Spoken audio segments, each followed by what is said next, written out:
نحمدہ و نصلی علی رسولہ الکریم اما بعد فاعوذ باللہ من الشیطان الرجیم بسم اللہ الرحمن الرحیم رب اشرح لی صدری ویسر لی امری واحلل عقدۃ من لسانی یفقہوا قولی۔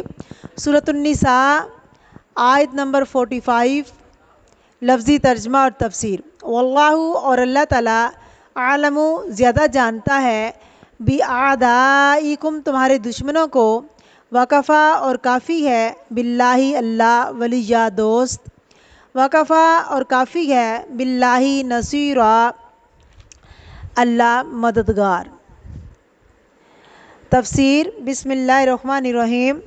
واللہ عالم بِأَعْدَائِكُمْ بے شک اللہ تمہارے دشمنوں کو جانتا ہے۔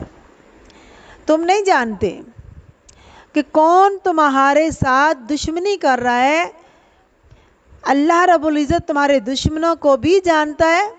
عالم عالم سے زیادہ بلیغ ہے، وہ خوب جاننے والا ہے۔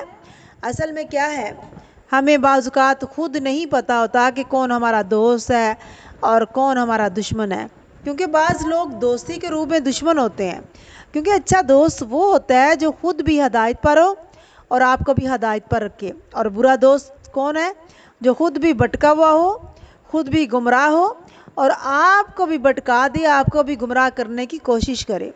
ایسے دوست کو دشمن کہا جا رہا ہے۔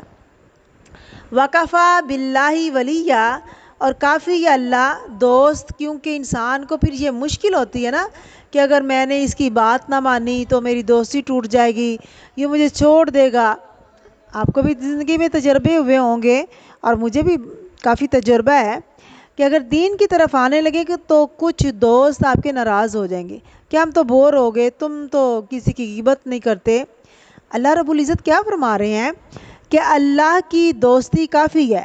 اگر سارے لوگ آپ سے ناراض ہو جاتے ہیں، آپ کو چھوڑ جاتے ہیں تو غم نہ کریں۔ وکفا باللہ نصیرا اللہ کافی ہے مددگار، کیونکہ عموماً دوست مددگار نہیں ہوتے۔ جو دشمن ہوتے ہیں، جو مخلص نہیں ہوتے، وہ مددگار نہیں ہوتے، اور جو خالص مخلص دوست ہوتے ہیں وہ مددگار ہوتے ہیں۔ دیکھیے دوستوں سے کیا ملتا ہے، ان کے ساتھ مل کے کام کرنا آسان ہوتا ہے، ہیلپ ملتی ہے، سپورٹ ملتی ہے، زندگی کی مشکلات آسان ہونے لگتی ہیں۔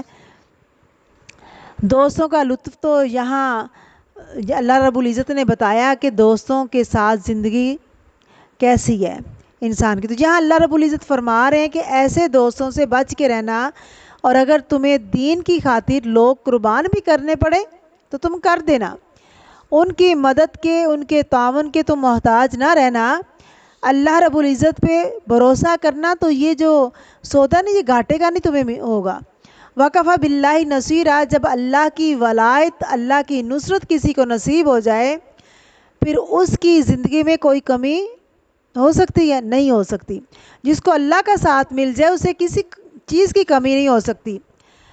اور ہمیں پڑھنا چاہیے حسبی اللہ و نعم الوکیل، اللہ تو مجھے کافی ہے اور تو اچھا کارساز بھی ہے، تو اللہ پہ بھروسہ کرنا چاہیے، اللہ کو دوست ماننا چاہیے، جو اللہ نے حکم دیا وہ کام کرنے چاہیے، اور جن سے اللہ نے منع کیا ان سے رک جانا چاہیے، اور اچھے دوستوں کی، نیک دوستوں کی محفل تلاش کرنی چاہیے، ان میں بیٹھنا چاہیے، برے لوگوں سے بچنا چاہیے جو اللہ کی دوستی سے دور کریں، اللہ کے احکامات سے، قرآن سے دور کریں، ایسے لوگوں سے بچ کے رہنا ہے انشاءاللہ۔